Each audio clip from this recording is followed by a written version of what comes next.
Hello, I want to briefly explain in more detail on how to identify the key of a piece of music. So at the beginning, let's look at Mozart's Eine kleine Nachtmusik, a little night music. So actually, if we have the end of the movement, it might be good to just look there first.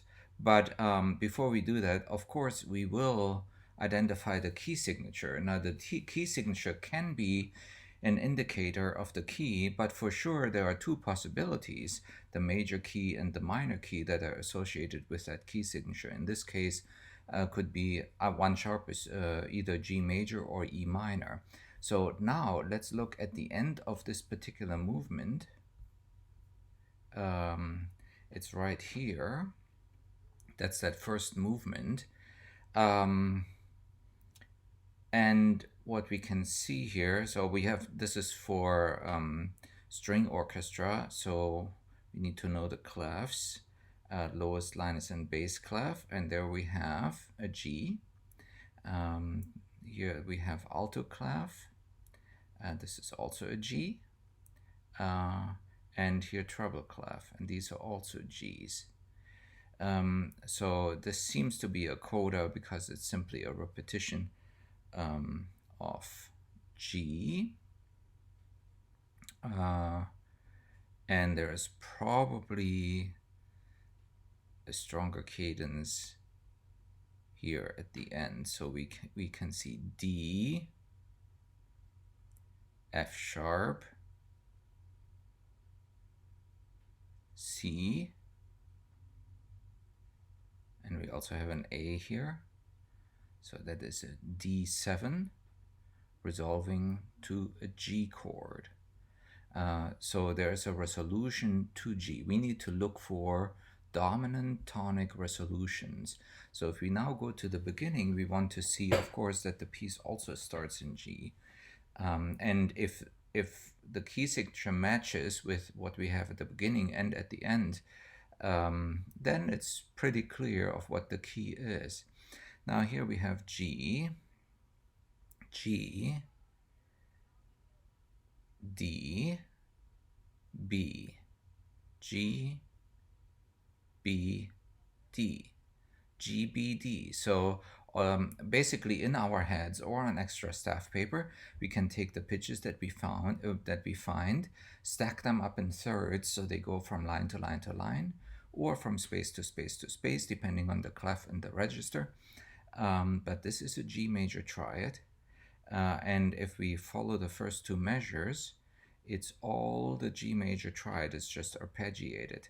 Now, if we go to measures 3 and 4, we can hear C, A, F sharp, D, or if you like, treble clef, C,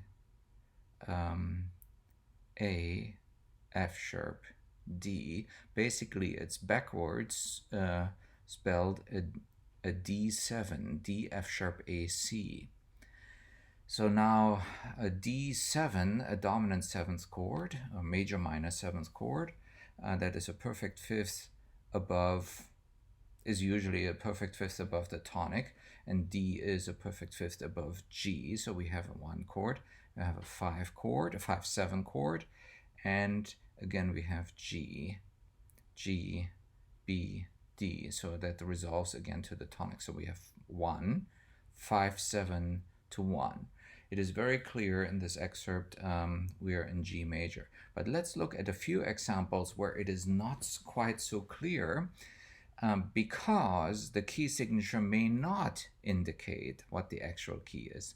These are excerpts from some Bach chorales, Johann Sebastian Bach. Now here we have 1 sharp, which we said could indicate G major or E minor. And in fact, there is E here, E, E, G sharp, B.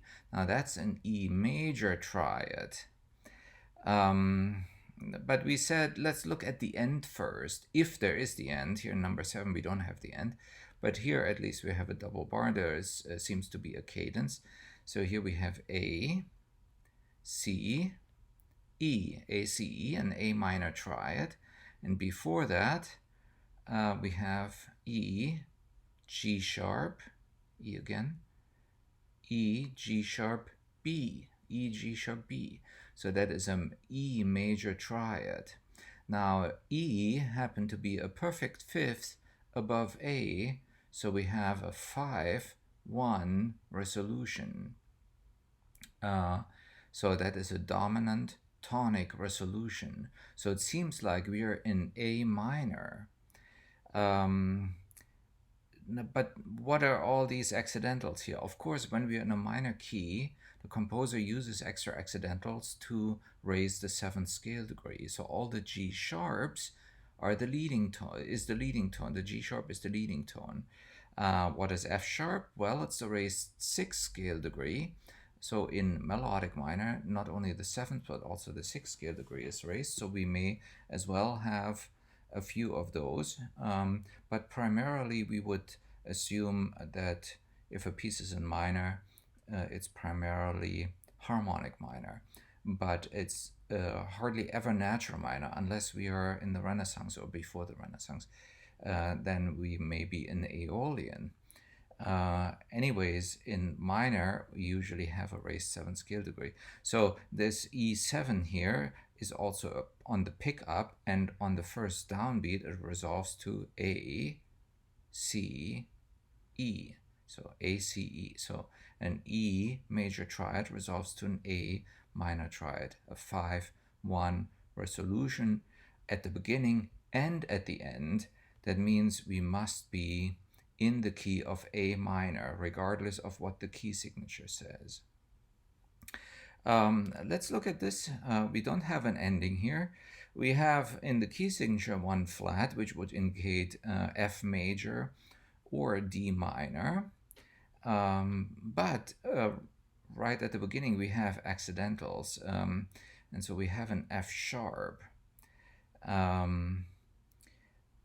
Now, this is a pickup, and very often, not always, but very often when we have a chord in the pickup, it may be the dominant. So let's see what the pitches are. D, D, F sharp, A. It's a D major triad. Let's see where it resolves to or where it goes to.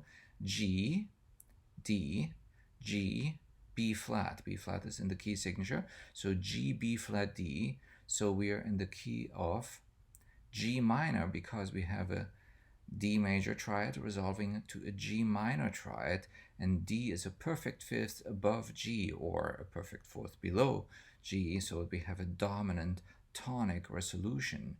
Let's see if that happens again somewhere. So we actually, on this fermata, we actually end on D major, but that can be and is a half cadence in this case. The phrase ends on 5, but it's not the end, it still continues. But here, earlier in this measure, we have a D7 in first inversion. The C here makes it a seventh chord, so D, F sharp, A, C is a D7 resolving to G minor, G, B flat, D. Okay, another example. In this case, it seems to be pretty obvious. What is obvious about this? There is no extra accidental in this piece.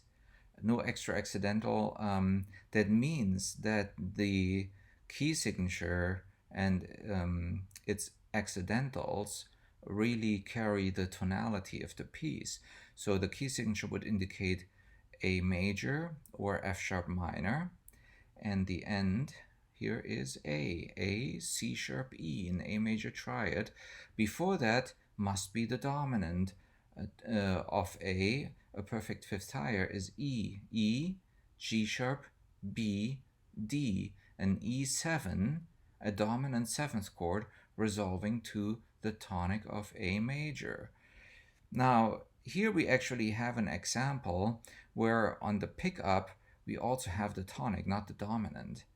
We have a pickup, but we have an A, C sharp, E chord, but we also have an A chord on the first downbeat of the downbeat of the first full measure, A, C sharp, E. Okay, let's look at maybe one more piece. I wanted to show a more difficult piece here. In this case, there is no key signature, which would indicate either C major or A minor.